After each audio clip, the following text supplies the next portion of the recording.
E para nos ajudar agora a falar um pouquinho sobre economia e falar um pouco sobre conjuntura macroeconômica, que é uma pergunta que muitas pessoas têm se feito, é como será 2025 no cenário econômico, está Pablo Bittencourt, economista-chefe da Fiesc, professor doutor Pablo, professor da UFSC, professor Ricardo, e um grande parceiro também aqui nosso da RCO. E é uma satisfação, professor Pablo, o encontrar mais uma vez aqui na nossa programação. Espero que esteja tudo bem com o amigo.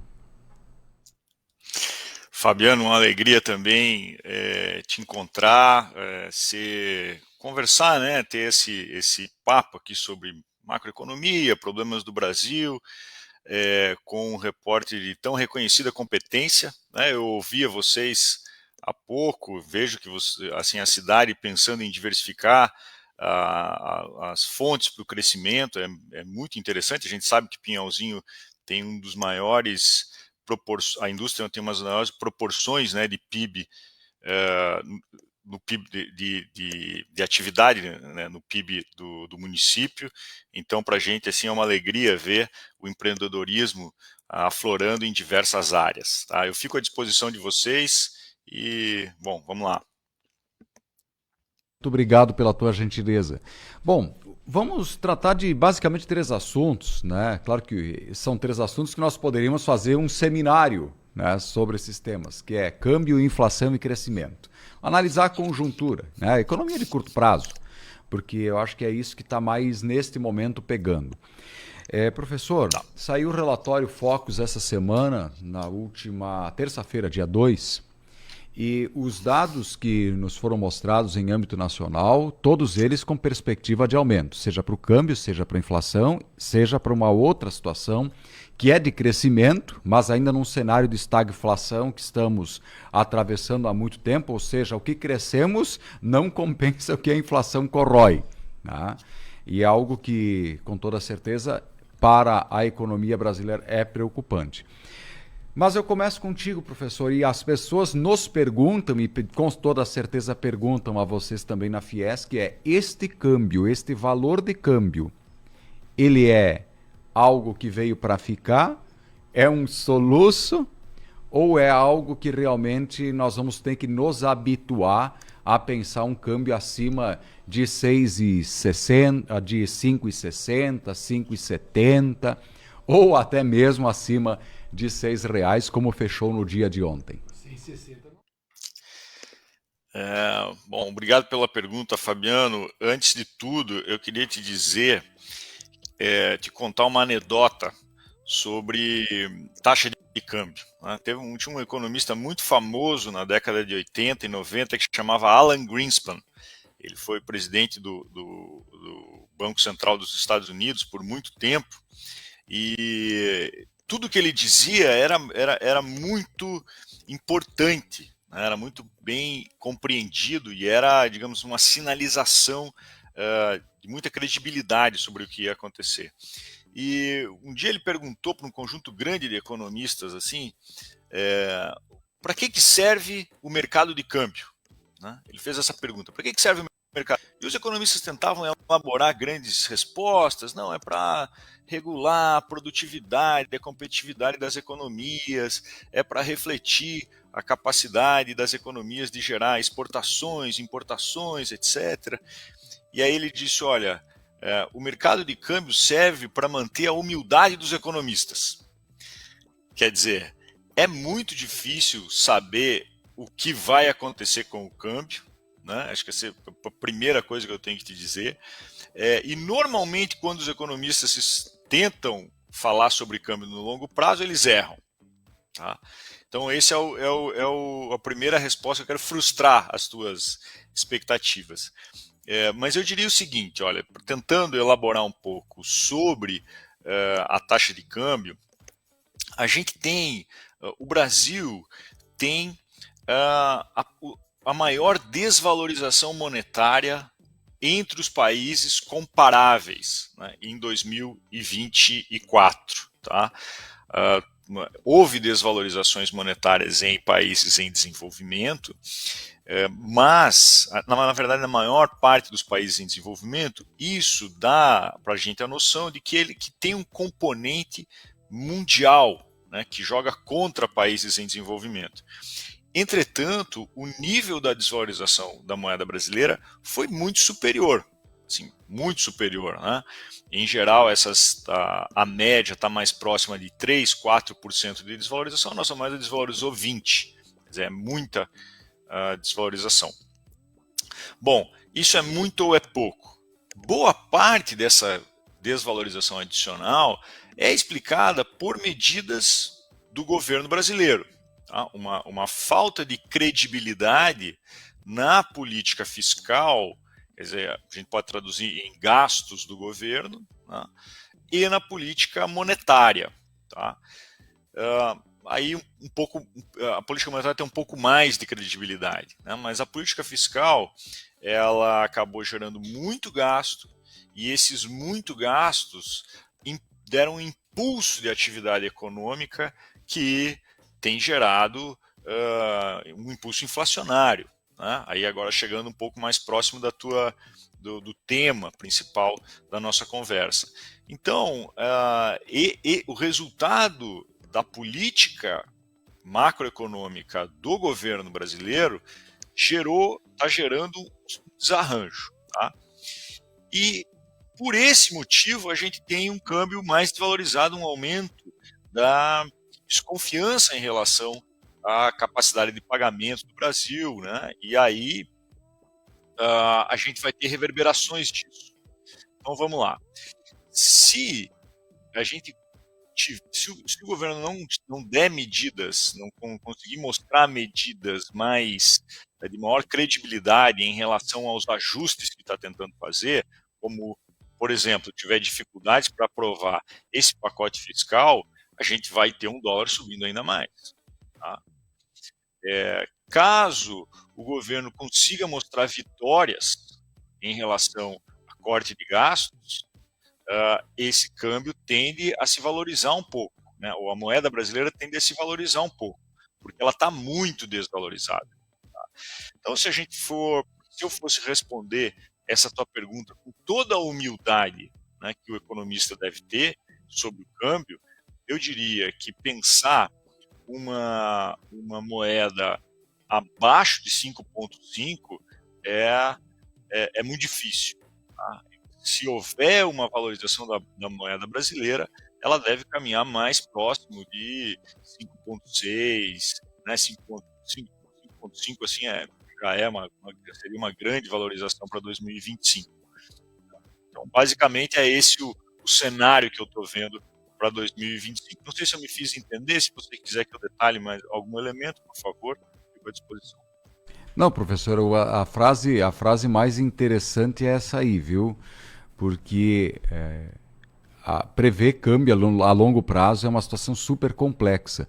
Mas essa situação do câmbio ela tem trazido preocupações, porque ela imbrica outras, ou impacta, para usar uma palavra mais simples, né?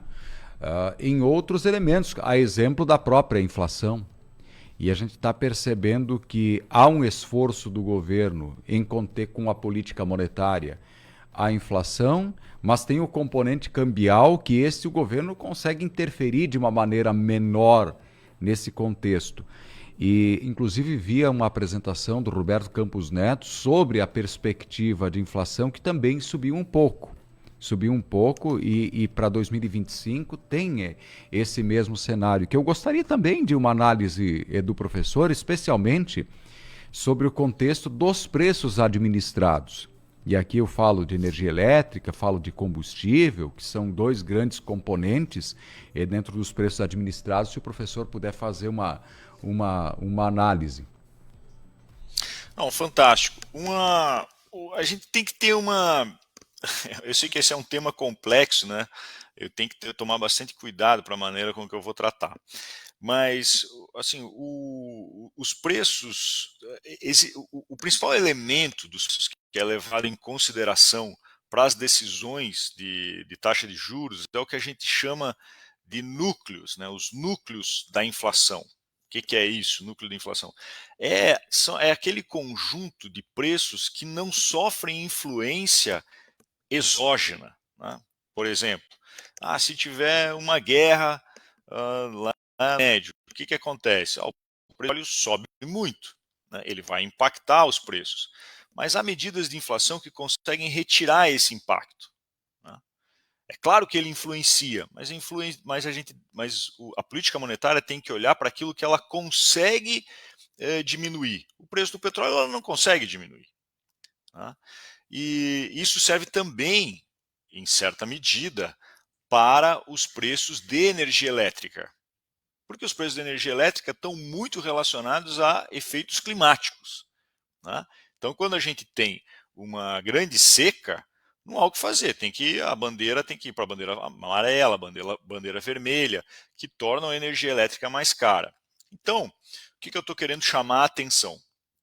A taxa de juros, ela especialmente no curto prazo, ela é em maior medida explicada pelo efeito do crescimento da demanda no Brasil.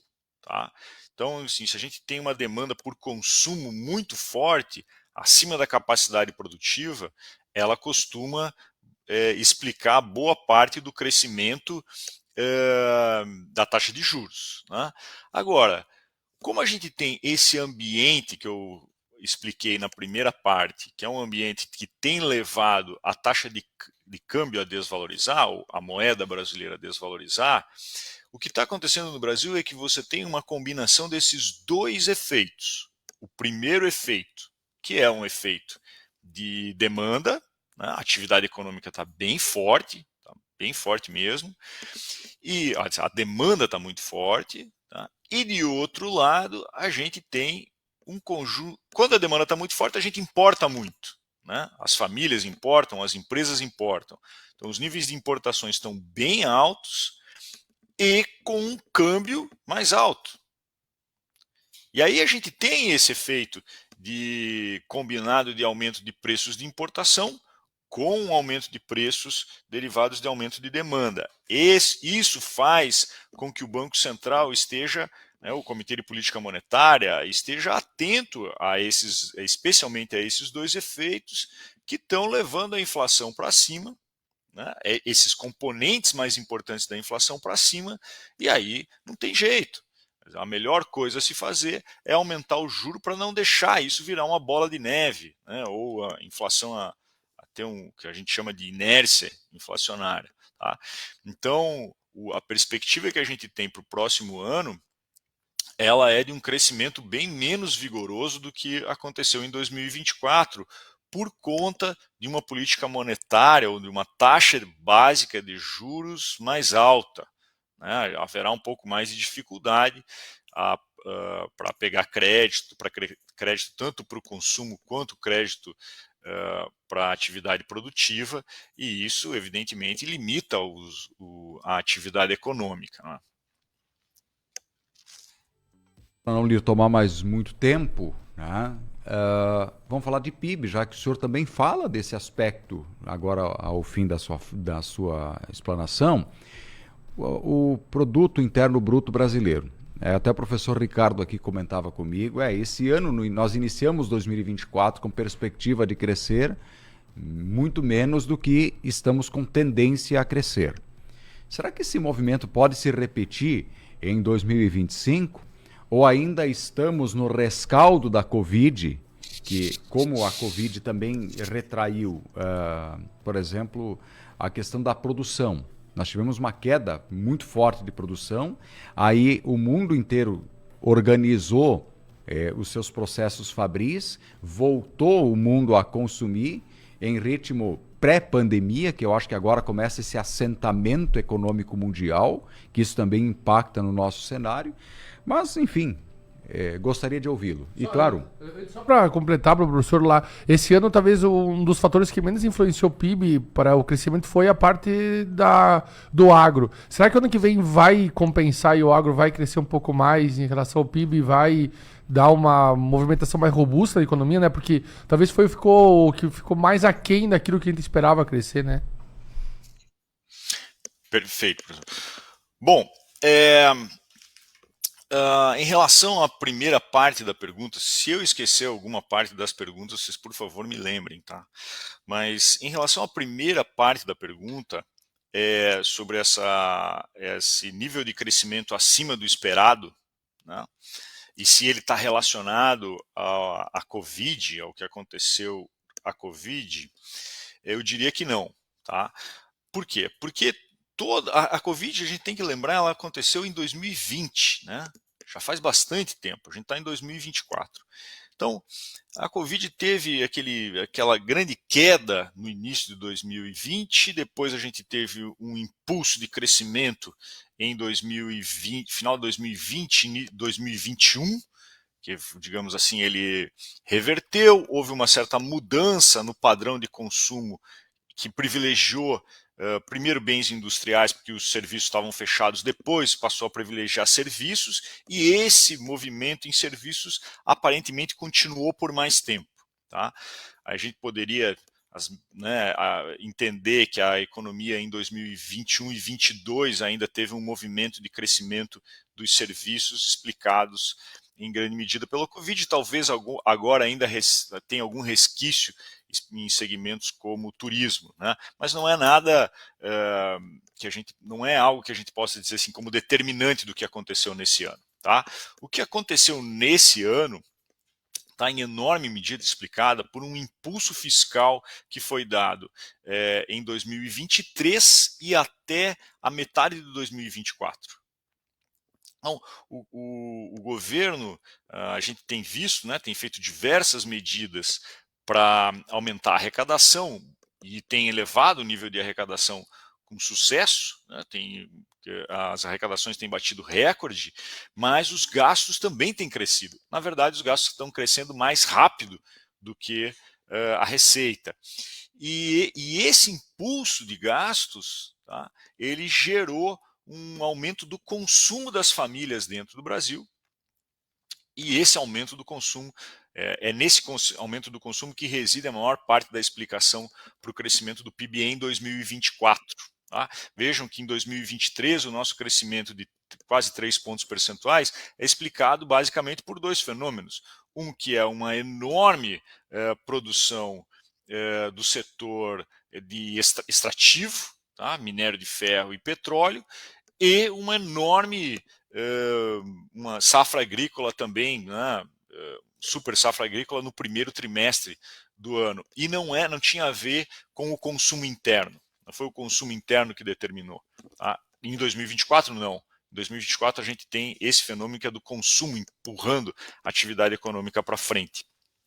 E como eu disse nas respostas às perguntas anteriores, esse nível de consumo muito forte pressionou o nível de preços e tem feito com que desde a metade do ano de 2024 o impulso fiscal tenha sido cada vez menor. Então o governo tem restringido esse impulso fiscal ao menos desde junho, tá? Pelos dados que eu tenho acompanhado, desde junho o nível de crescimento tem sido bem menor. E agora faz um pacote fiscal que não é a menina dos olhos, que não é nem suficiente, que é tímido, mas é uma medida no sentido também de cortar gastos. Então, do ponto de vista fiscal, a gente deve ter um impulso menor. E, complementarmente, a gente vai ter uma taxa de juros mais alta do que a média do que foi operada nesse ano, né, no ano de 2024. Então, isso vai restringir o crescimento sem dúvidas. Né? Eu assim, acredito que o crescimento desse ano deva vir num nível mais próximo de 2% da atividade econômica brasileira. Só para a gente ter uma ideia, a nossa expectativa de crescimento para a indústria no ano passado era de 4,51% e ela já está em 6%. Né? A economia está crescendo acumulado desse ano, a atividade industrial a 6% em Santa Catarina. Então, houve uma surpresa, houve um nível de crescimento bem superior. E as expectativas para o ano que vem estão mais próximas de 2%, especialmente por causa desse conjunto de fenômenos. Tá? Tinha mais. Será que eu respondi bem as perguntas? Ou ficou faltando alguma Sim, coisa? Não sei se professor. Era exatamente esse conjunto de informações que a gente estava buscando e até quem está nos ouvindo até já tem as respostas, né? E até quero agradecer ao professor Pablo, né, pela participação e já fica o convite para um espaço mais ampliado, a gente poder falar de outros temas, outros assuntos. Gostaríamos de falar sobre conjuntura internacional, eleição nos Estados Unidos e o impacto no Brasil, as possíveis políticas econômicas que devem ser adotadas nos Estados Unidos, também falar um pouco sobre a questão do pacote fiscal, desses ajustes fiscais, falar um pouco da estrutura, né, que vamos chamar assim de política econômica de mais e longo prazo. Mas, professor Pablo, que satisfação novamente o encontrar aqui na RCO. As portas da nossa casa estão sempre abertas. Muito obrigado e até uma próxima, que será em breve. Obrigado a vocês também. Um forte abraço aos ouvintes também. Fico à disposição. Está aí professor Pablo Bittencourt, economista-chefe da Fiesc, batendo um papo conosco também sobre economia aqui no nosso programa.